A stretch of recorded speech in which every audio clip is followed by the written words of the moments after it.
Churchill en parlait comme d'une énigme insaisissable, auréolée de mystère.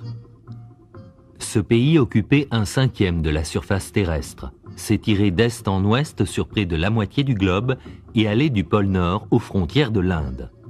Presque 3 fois les États-Unis, plus de 22 millions de kilomètres carrés. Le soleil ne s'y couchait jamais. Quand il faisait nuit à l'ouest, dans la ville de Leningrad, qui vient de retrouver son nom d'avant la Révolution, Saint-Pétersbourg, le jour se levait sur les frontières est, sur les terres glacées du détroit de Bering, à 110 km de l'Alaska, où la température passe de 35 degrés en été à -35 en hiver. Ce pays gigantesque a été pendant 70 ans l'union des républiques socialistes soviétiques, une immense terre de contrastes et de conquêtes. Le sous-sol renfermait d'importants gisements d'or, d'argent, de cuivre, de fer, d'étain, de soufre, de magnésium.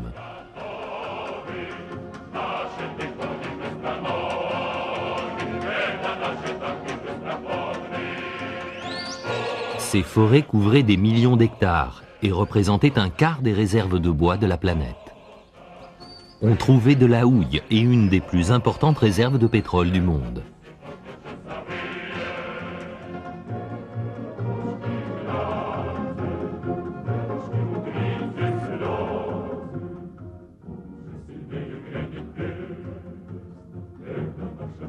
Il y avait aussi du fer et des aciéries qui en tiraient les outils de la paix ou les armes de la guerre. Des complexes sidérurgiques comme celui de Magnitogorsk, le plus grand du monde. Des immenses plaines fertiles, des steppes, les terres de Géorgie et d'Ukraine qui produisaient à foison céréales, fruits, tournesol, coton, et où les machines agricoles modernes récoltaient froment, avoine, seigle, orge, afin de nourrir 250 millions de personnes.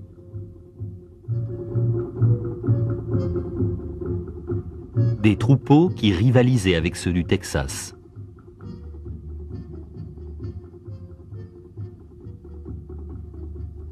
Du raisin, du tabac, du coton cultivés dans les terres ensoleillées du sud et ramassés à la main.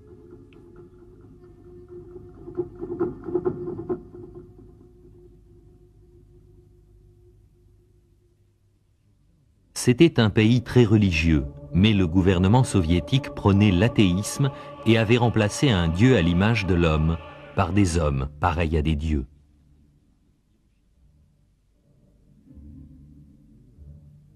On employait parfois à tort le terme de Russie.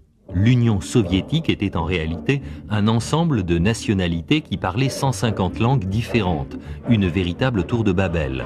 Et comme cela a souvent été le cas dans son histoire, ce vaste territoire et cette mosaïque de peuples étaient dirigés par un gouvernement central à la fois sévère et généreux.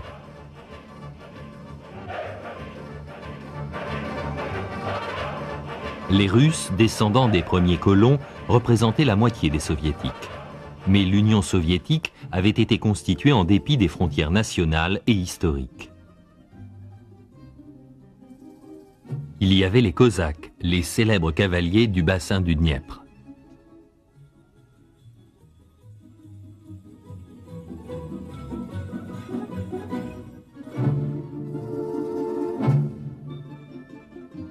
Au sud-ouest, les Ukrainiens, dont les terres étaient auparavant le grenier de l'Union soviétique et qui ont maintenant formé un État autonome.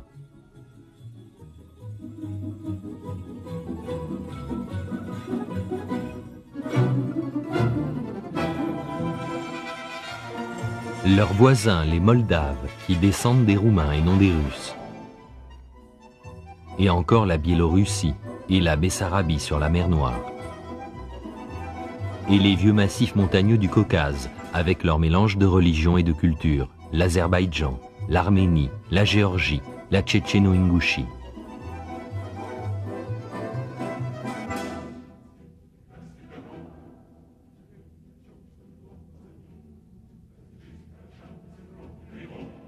Le grand désert du Turkestan, l'Ouzbékistan, peuplé de musulmans aux frontières du Pakistan et de l'Afghanistan.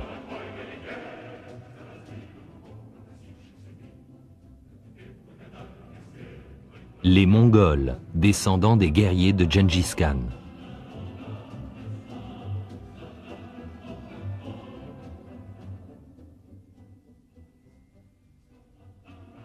les Turco-Tatars, les Bouriates et les Yakoutes, bien au-delà de l'Oural. Et enfin les peuples du Nord, les chasseurs de Carélie, les Lapons, les Lettons, les Lituaniens, les Estoniens. Les gens vivaient aussi bien dans des igloos que dans des chaumières, des villages médiévaux ou des villes qui n'ont rien à envier à celles du reste du monde. Moscou, par exemple, avec sa forteresse, le Kremlin, siège du pouvoir. Ou Saint-Pétersbourg, avec ses canaux et son ambiance européenne. La diversité culturelle et artistique reflète bien l'histoire complexe de la Russie. Pendant 10 siècles, ces nations et ces peuples se sont unis, séparés, réunis. On attribue au prince Rjurik, venu de Scandinavie, la première union russe en 862. Une union toute relative. Malgré un patriotisme profond, un respect du passé et une grande force spirituelle, la Russie a toujours été un pays composé d'individus. Jeunes mariés, paysans, infirmières, ingénieurs, laveurs de carreaux, vendeuses, femmes au foyer, employés de poste, speakers, hôtesses de l'air, scientifiques, dactylos. L'histoire de la Russie et de l'Union soviétique, c'est une lutte incessante entre la soif de liberté individuelle et le besoin d'une force collective conduite par un pouvoir autoritaire. La Russie a été souvent envahie au cours de son histoire, au sud par les Mongols, à l'ouest par les Goths, les Huns, les Avars, les Bulgares. En 1242, l'ordre des chevaliers teutoniques envahit et occupa la ville de Pskov, au nord. Sous la conduite de leur grand maître, les chevaliers allemands réduisirent en esclavage toute la population de la région, y compris de la capitale Novgorod. En cette heure de péril, le peuple russe se tourna vers son prince.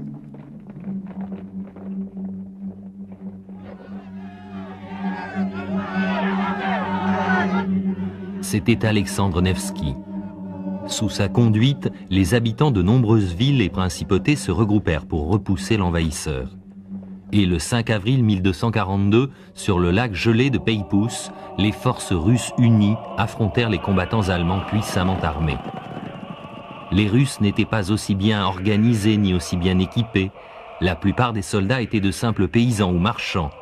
Ils réussirent néanmoins à repousser l'agresseur et la bannière allemande disparut dans les glaces. Les envahisseurs se noyèrent par centaines dans le lac gelé.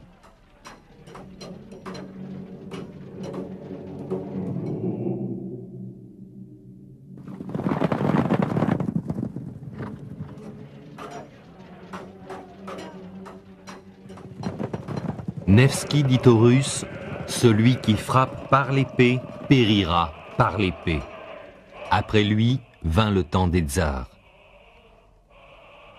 Le tsar Ivan III libéra son pays du joug mongol. Son petit-fils devint grand prince de Moscovie en 1533. Suite à ses conquêtes et à son autorité, ce prince reçut un surnom signifiant qu'il était à la fois redoutable et féroce. Par la suite, il devint soupçonneux, voire même criminel. On l'appela Ivan le Terrible.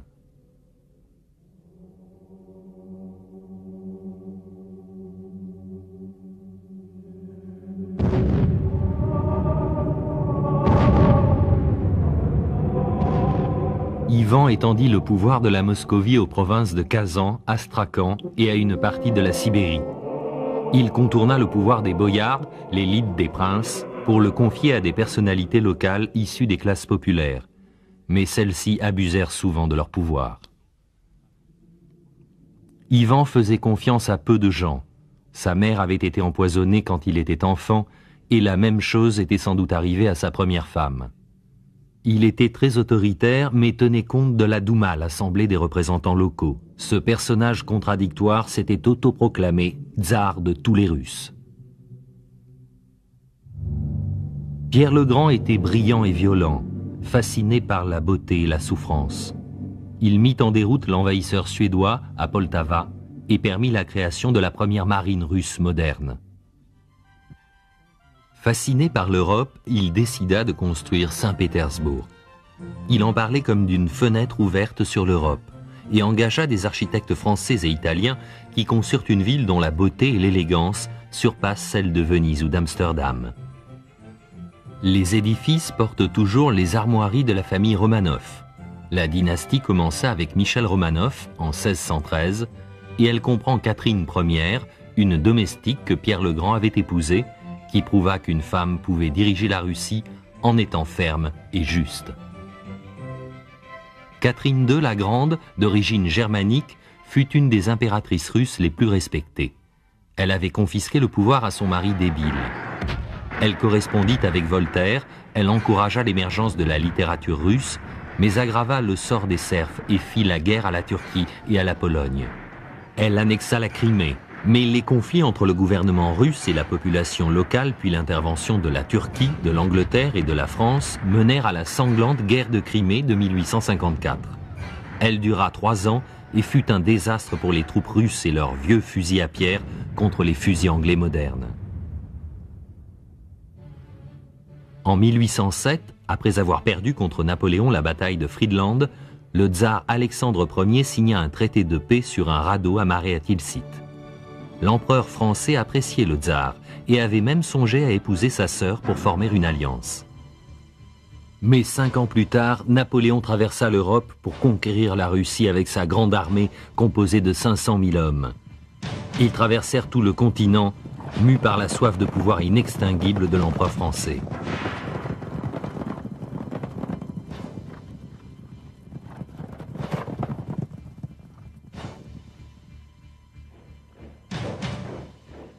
Mais l'armée du tsar, dirigée par le général Koutouzov, priva Napoléon de sa victoire. Moscou fut incendié. On pratiqua la politique de la terre brûlée, ne laissant rien que son immense armée pût voler ou manger. Mais bien des guerres et des révoltes allaient ensanglanter le siècle d'histoire à venir.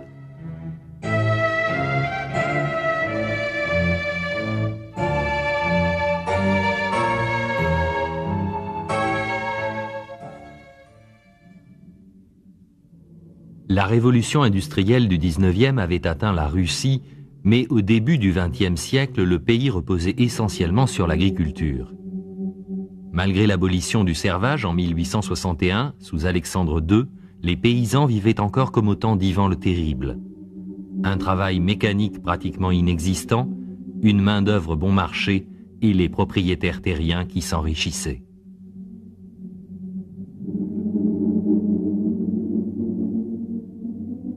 L'expansionnisme de l'Allemagne impériale entraîna de nouveau la Russie dans une guerre.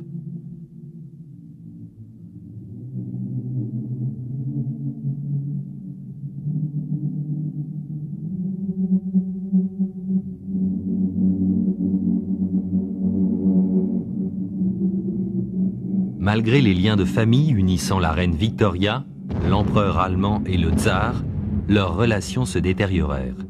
La complexité des traités de défense et l'hostilité historique de la Russie et de l'Allemagne laissaient présager qu'ils se retrouveraient dans des camps opposés.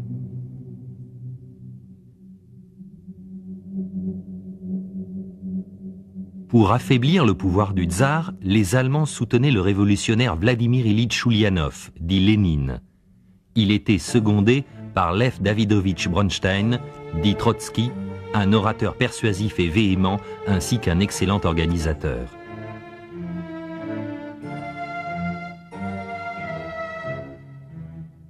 La Russie était en état de siège, à l'intérieur comme à l'extérieur, et Lénine avait sa propre interprétation des œuvres de Marx et Engels, et particulièrement du Capital.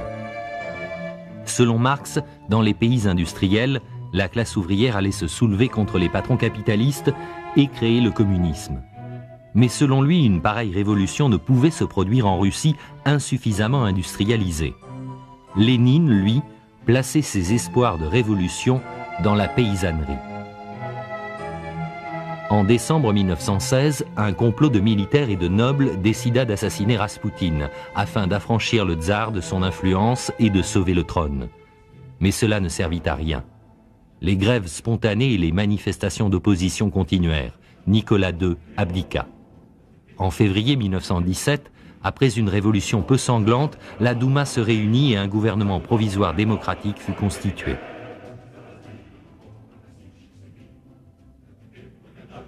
Des militaires rejoignirent la révolution. Partout, de Saint-Pétersbourg jusque sur les lignes de front, on but, on célébra l'événement. Le peuple était libre. La guerre allait bientôt s'arrêter. Ce serait la fin des puissants, de la police secrète, des privations.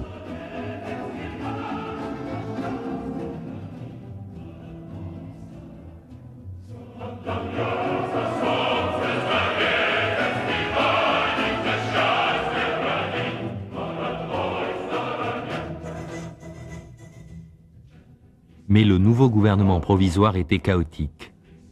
Composé de tsaristes, d'anarchistes se méfiant de toute forme de gouvernement, de militaristes partisans d'un État fort, de modérés favorables à une démocratie à l'anglaise, de gauchistes comme les mencheviks qui voulaient donner le pouvoir aux travailleurs. Le parti bolchevique de Lénine appelait à donner tous les pouvoirs aux soviets, de petits groupes radicaux qui suivaient la ligne du parti. Un avocat éloquent, Alexandre Kerensky, prit la tête de ce gouvernement instable et dut faire face à des attaques continuelles. Les bolcheviks interrompaient les réunions, demandant à Kerensky de remettre le pouvoir aux soviets. La tentative de coup d'État d'un général de droite conduisit Kerensky à relâcher plusieurs centaines de bolcheviks emprisonnés. C'était une erreur. Mus par les promesses de Lénine, la paix et le pain, les bolcheviks, sous la direction de Trotsky, s'emparèrent du palais d'hiver et Lénine prit le pouvoir.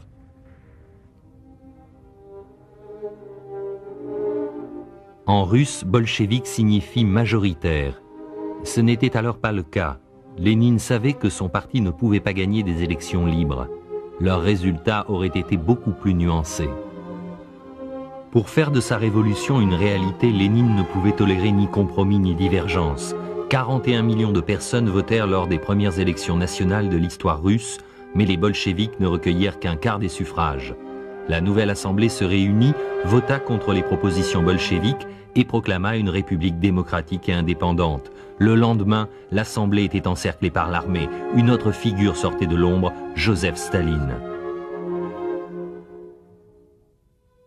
Lénine et ses partisans craignaient toujours le retour du tsar Nicolas ou d'un héritier. Pour mettre un terme à la dynastie Romanov, Nicolas, Alexandra et leurs enfants furent exécutés. Leurs corps furent jetés dans un puits et brûlés à la chaux vive.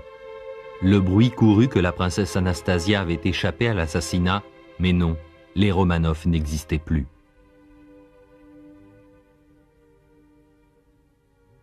La mort continuait à frapper massivement sur le front. Il y eut en tout plus d'1 700 000 morts du côté russe.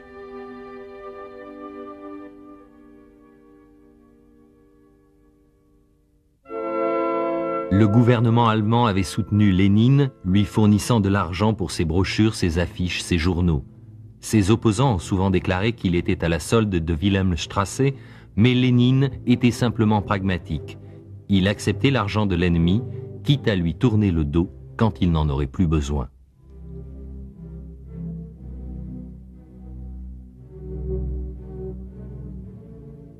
Sa femme, Krupskaya, partageait son engagement et elle vécut avec Lénine l'exil en Sibérie.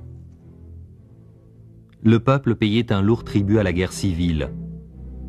Des bolcheviks sabotèrent des trains de ravitaillement destinés aux Russes blancs. À la demande de l'armée blanche, un corps expéditionnaire américain occupa la Sibérie. Le gouvernement soviétique n'allait jamais oublier cette invasion américaine, même si aucun coup de feu n'avait été tiré.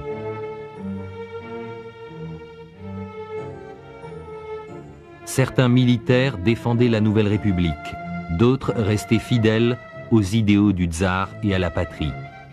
D'autres encore hésitaient entre les politiques de Lénine, Kerensky et la Douma.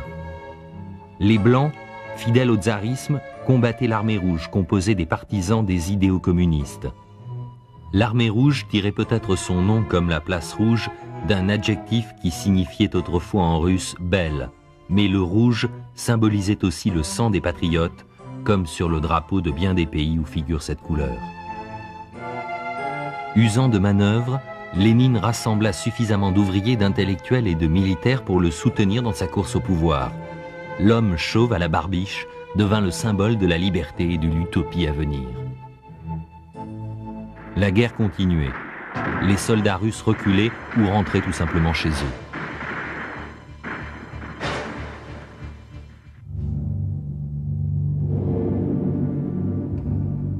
Connaissant l'importance de l'antisémitisme en Russie, Trotsky, qui était juif, avait offert à Lénine de se retirer.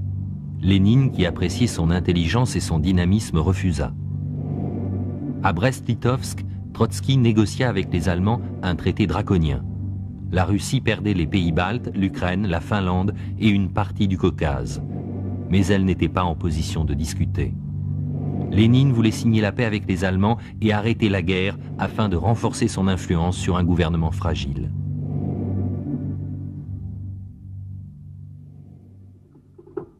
Les gauchistes voulaient étendre la révolution à l'Europe pour éliminer l'influence capitaliste. Les partisans de la droite étaient prêts à se battre jusqu'au dernier contre une armée allemande honnie. Les modérés demandaient une paix digne et une république dans laquelle tous les peuples seraient représentés. Moscou devint capitale, mettant une distance entre Saint-Pétersbourg, la tsariste, et les rêves d'avenir socialiste. En 1922, une hémorragie cérébrale écarta Lénine du pouvoir, mais pas du devant de la scène. Des affiches où figuraient les héros de la Révolution jouaient le rôle de nouvelles icônes. Lénine y était le plus représenté. Pendant 74 ans, on verrait ses portraits partout, jusque sur les paquets de cigarettes. Un temps, Trotsky fut lui aussi adulé, jusqu'à ce qu'on décide de le supprimer. Les pays voisins de la Russie devinrent des États socialistes et fin 1922, ces républiques furent réunies dans l'Union des républiques socialistes soviétiques. Nationalistes, modérés et même gens de gauche étaient désormais ses ennemis. Félix Dzerzhinsky devint chef des organes de sécurité. La Tchéka fut créée, une police secrète dont la brutalité dépassait même celle de l'Okhrana du tsar. La prison, les chaînes, les exécutions, l'exil en Sibérie, que le tsar avait fait subir à Lénine, étaient des peines et une peur courante. La Tchéka devint ensuite le GPU, puis le NKVD, le MVD et enfin le KGB. Contrairement à ce qu'affirmait la propagande, Lénine se méfiait de Staline. Et jusqu'à sa mort en 1924, il exprima dans sa correspondance sa crainte que Staline n'abusât de son pouvoir s'il prenait les rênes du nouvel État. Mais Staline était un grand manipulateur, et alors que le pays pleurait ses morts, lui rassemblait ses fidèles pour éliminer ses rivaux.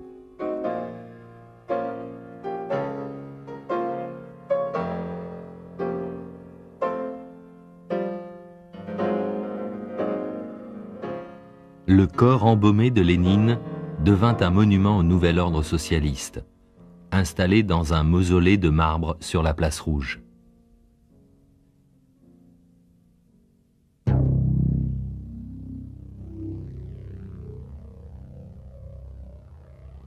Trotsky était en désaccord avec Staline, son ministre Molotov et le chef de la police secrète Beria.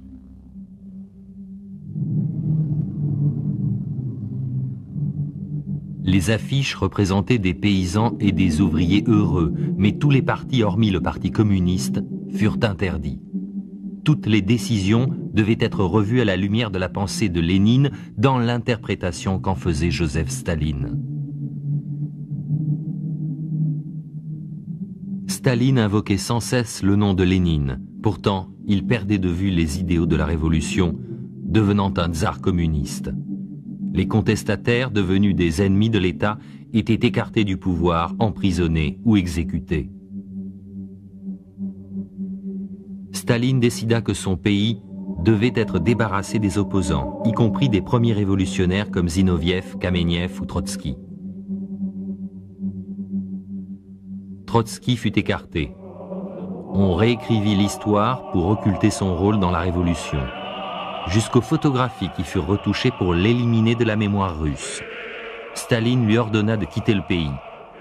Pour soutenir le communisme et combattre Staline, Trotsky voyagea en Turquie, en France, en Norvège, puis au Mexique, où il finit par s'installer dans une propriété gardée.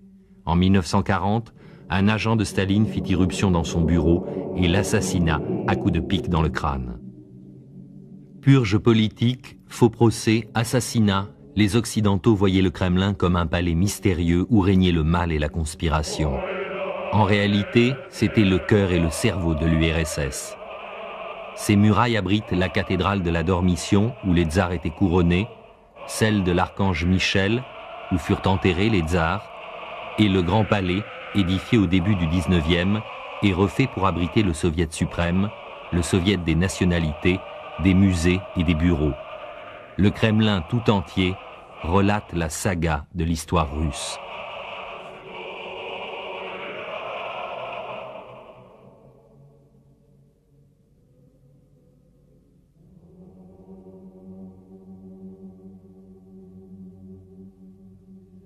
Les palais tsaristes furent conservés pour rappeler la folie dépensière des tsars, mais aussi comme un objet de fierté. L'écrivain Maxime Gorky disait « Cette beauté témoigne de la grandeur de l'âme humaine. C'est notre histoire, notre fierté, le sol dans lequel s'enracinera notre nouvel art national. »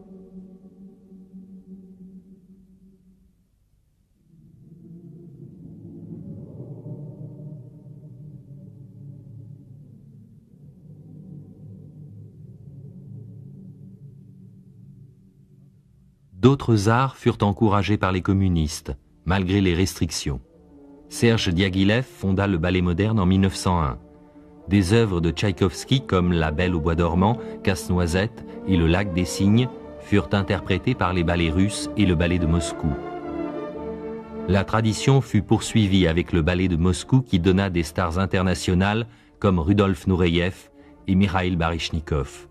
Le compositeur Igor Stravinsky révolutionna la musique avec le Sacre du printemps.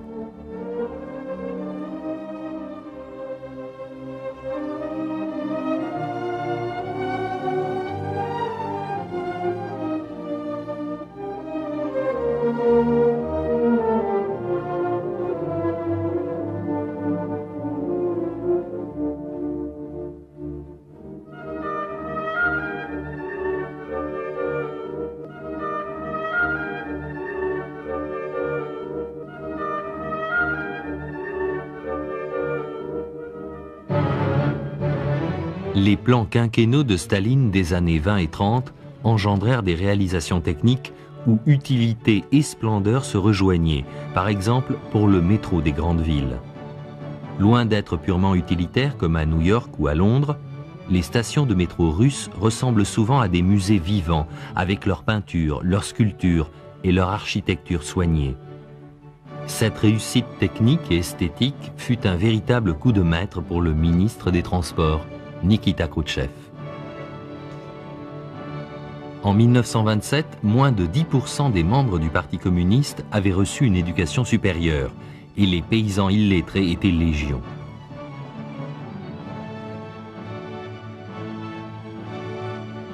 L'école fut déclarée obligatoire. Les leçons évoquaient toujours les fondateurs du socialisme russe, Marx, Engels et Lénine.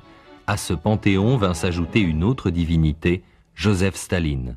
Mais ce dieu ne se déplaçait qu'en limousine blindée.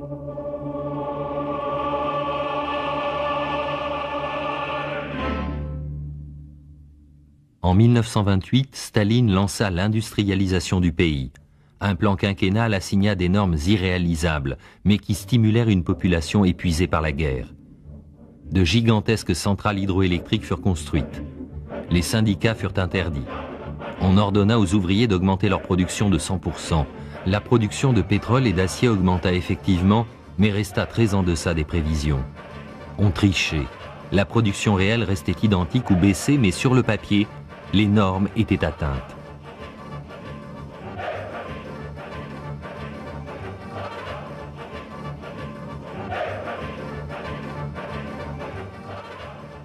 Tour à tour maussade ou sociable, convaincu du bien fondé de son projet, Staline était une sorte de tsar pour le meilleur et pour le pire. Basé à Moscou, le Comintern, l'internationale communiste, essayait de disséminer la révolution dans le monde entier. Il faut dire que le désespoir engendré par la crise de 29 rendait le communisme très attirant pour tous ceux dont la vie avait été brisée par la faillite du capitalisme. Dans les années 30, des centaines de milliers de personnes adhérèrent au Parti communiste américain. Mais dès que certaines réformes furent adoptées, comme celle de l'aide sociale, le nombre d'adhérents chuta. Dans les années 50, il ne comptait plus que quelques irréductibles.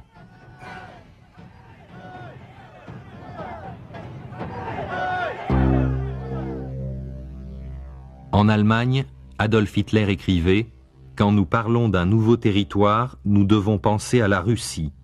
Le destin lui-même nous montre la voie. » Hitler joua sur la fierté allemande pour provoquer la guerre, une revanche à l'humiliation de 1918, et appliqua le nazisme, un régime dictatorial fondé sur la fierté nationale, l'antisémitisme et bien sûr l'anticommunisme. L'URSS adhéra à la Société des Nations dans l'espoir d'éviter la guerre. Mais alors que certains pays réclamaient l'usage de la force pour stopper l'agression, l'Allemagne, l'Italie et le Japon quittaient la Société des Nations pour régler les conflits à leur façon par la guerre.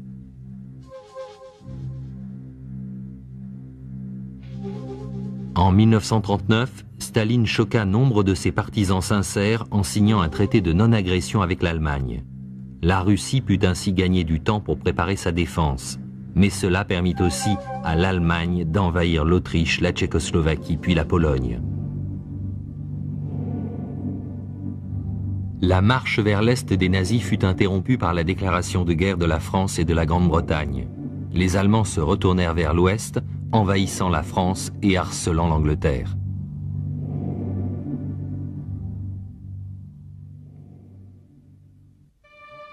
L'état-major d'Hitler se servait de la peur du communisme pour faire sa propagande. L'idée socialiste d'égalité était quelque chose qu'Hitler ne pouvait supporter et encore moins tolérer en Allemagne. C'était contraire à sa croyance en une race supérieure.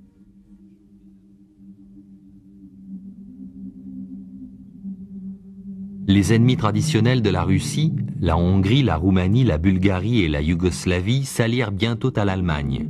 Le gouvernement réactionnaire hongrois, dirigé par l'amiral Horthy, la Roumanie, gouvernée par le jeune prince Michel, mais secrètement manipulée par le pro-allemand Antonescu, et la Bulgarie, où régnait le roi Boris, qui partageait les idéaux du national-socialisme, tous se soumirent aux nazis. Quand les peuples de ces pays se soulevèrent, leurs dirigeants invitèrent rapidement les Allemands à venir rétablir l'ordre.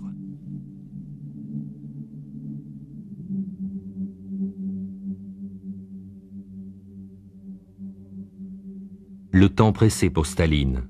L'URSS était entourée d'ennemis à l'ouest et craignait le Japon à l'est. Les usines toutes neuves, destinées à construire les outils de la paix, allaient devoir fabriquer les armes de la guerre.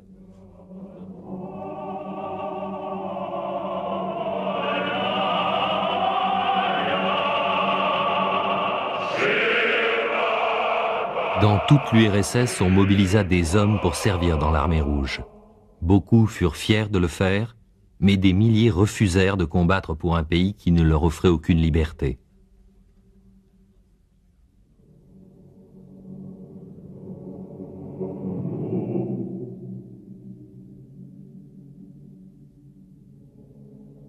Le front nazi s'étendait de la mer Noire à la Finlande et à la côte de la Baltique.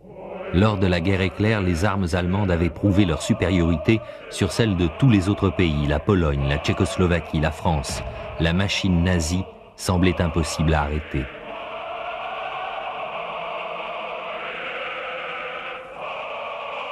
Le 22 juin 1941, les nazis attaquèrent 5 régions en même temps.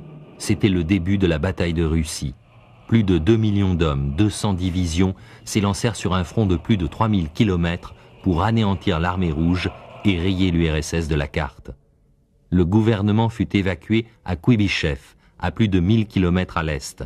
Hitler clama que l'ennemi avait été brisé et ne pourrait jamais se relever.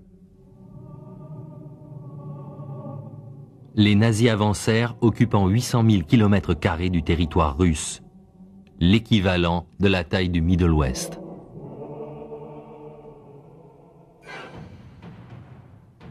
La vieille politique de la terre brûlée priva les troupes allemandes affamées de nourriture et d'approvisionnement.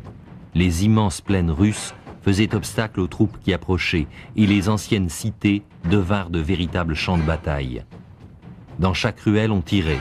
Dans chaque maison, on s'embusquait. Disposant de peu de grenades, les Russes en improvisèrent à partir de bouteilles d'essence et de chiffons enflammés. Elles furent baptisées « cocktail Molotov », en référence au ministre des Affaires étrangères de Staline. Odessa, la ville de la révolte de 1905, fut assiégée par les Allemands pendant 2 mois. En tenant la ville, les Russes empêchaient le front nazi de pénétrer en Crimée. Les soldats et les habitants de Sébastopol, la base navale de la mer Noire, résistèrent avec un grand courage. Il y eut 8 mois de bombardements, de pilonnage et de tirs, et de nombreuses victimes. Mais l'armée rouge s'accrochait à son port. Rue après rue, maison après maison, l'armée nazie et l'armée communiste se battaient pour leur pays et leur propre vie.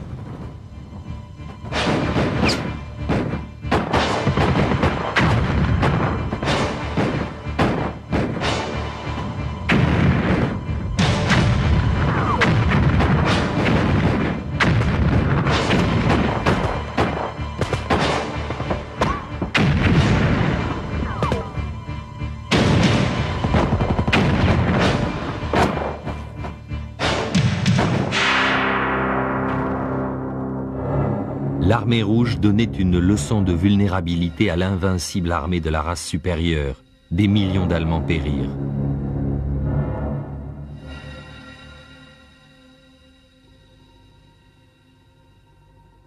L'assaut continuait. Malgré la censure du Kremlin, les soviétiques savaient que la situation était désespérée.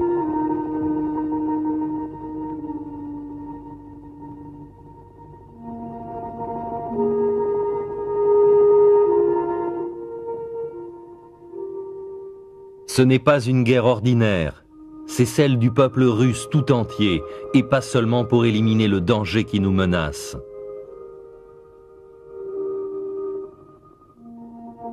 La propagande familière des affiches avait pris un ton nouveau. Elle prônait la haine de l'envahisseur, appelée à la résistance. L'égalité des sexes était désormais une réalité. Dans ce pays patriarcal, les femmes combattaient et mouraient aux côtés des hommes pour défendre la mère patrie.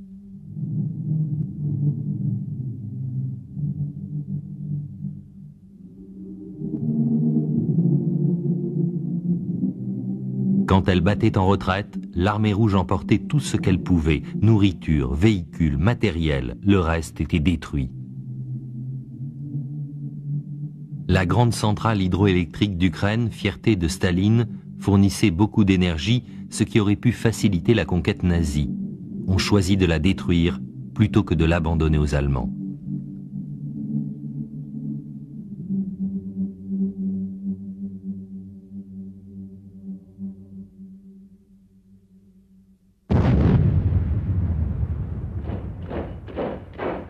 Staline utilisait le sentiment national pour consolider l'effort de guerre. « Que le courage de nos grands ancêtres vous inspire dans cette guerre », disait-il au peuple. Et il rappelait la formule qu'Alexandre Nevsky avait prononcée 700 ans auparavant, « Celui qui frappe par l'épée périra par l'épée ».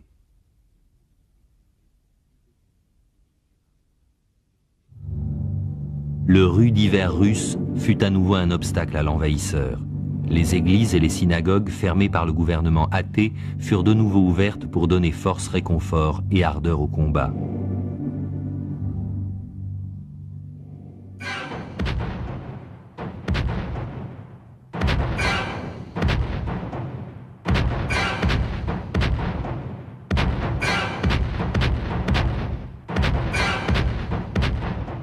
Les civils devinrent de véritables guérilleros, sabotant les camps nazis, détruisant les voies ferrées, montant des embuscades. Mais il y avait plus d'1 million de déserteurs. En effet, les nazis avaient promis l'indépendance à des républiques comme la Lettonie, l'Estonie, la Lituanie, l'Arménie, le Turkestan. Et des milliers de gens avaient préféré la promesse nazie à la dictature communiste. Après la guerre, ils furent emprisonnés, déportés, ou exécutés pour collaboration ou trahison.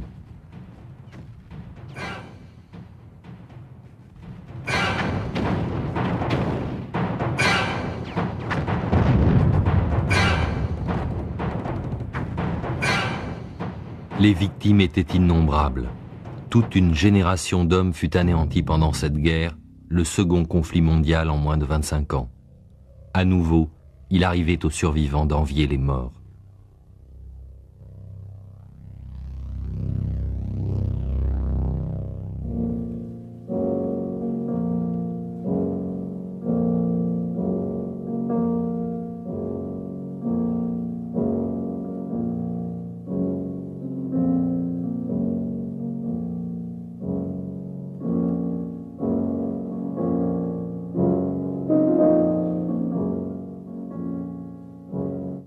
Les filles russes avaient souvent été violées, torturées ou mutilées par les soldats nazis.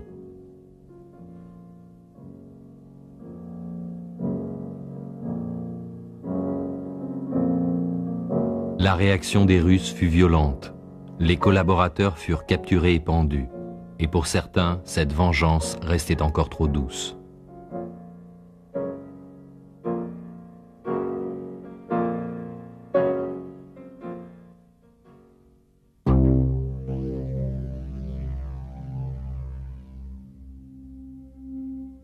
Moscou, Leningrad et même la ville récente de Stalingrad se préparaient au combat.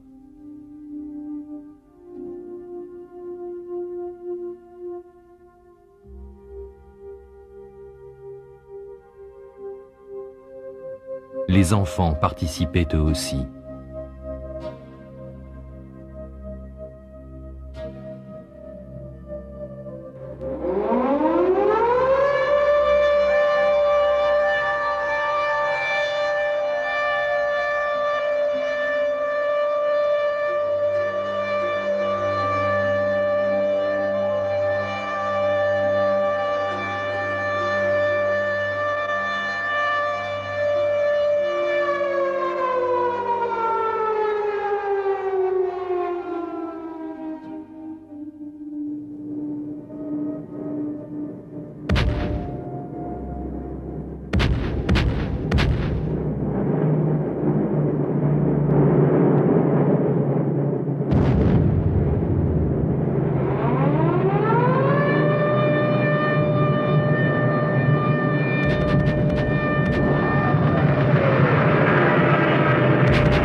L'hiver rigoureux, un blocus total et des bombardements constants décimèrent les habitants de Leningrad et Stalingrad. Les gens mouraient de froid dans les rues ou se terraient dans leurs chambres gelées. Enfin, une voie de ravitaillement fut ouverte et le siège fut rompu. La vie recommença dans les villes encerclées.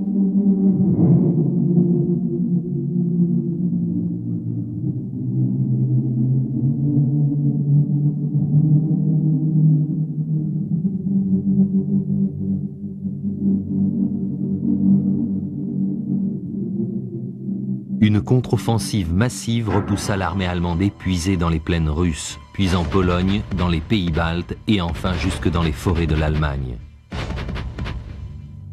Lors de la conférence de Yalta, Roosevelt et Churchill laissèrent à Staline les pays baltes pour qu'il joue le rôle de tampon en cas d'agression. Staline s'engagea à autoriser des élections libres dans les territoires occupés et à entrer en guerre contre le Japon. Les forces alliées prirent et occupèrent Berlin, laissant à l'armée rouge le temps de savourer son triomphe et de se venger. Les prisonniers allemands furent contraints de défiler dans les villes russes sous les huées de la foule.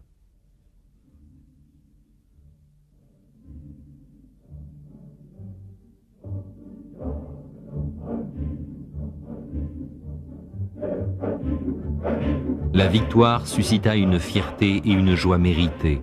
En Russie, on ne parle pas simplement de la Deuxième Guerre mondiale, mais de la Grande Guerre patriotique.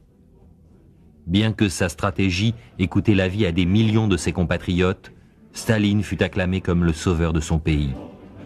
Des monuments à la mémoire des millions de victimes furent érigés dans tout le pays. La tradition voulait que les jeunes mariés s'y arrêtent pour leur rendre hommage. Les habitants de l'Union soviétique pouvaient enfin souffler et se tourner vers l'avenir.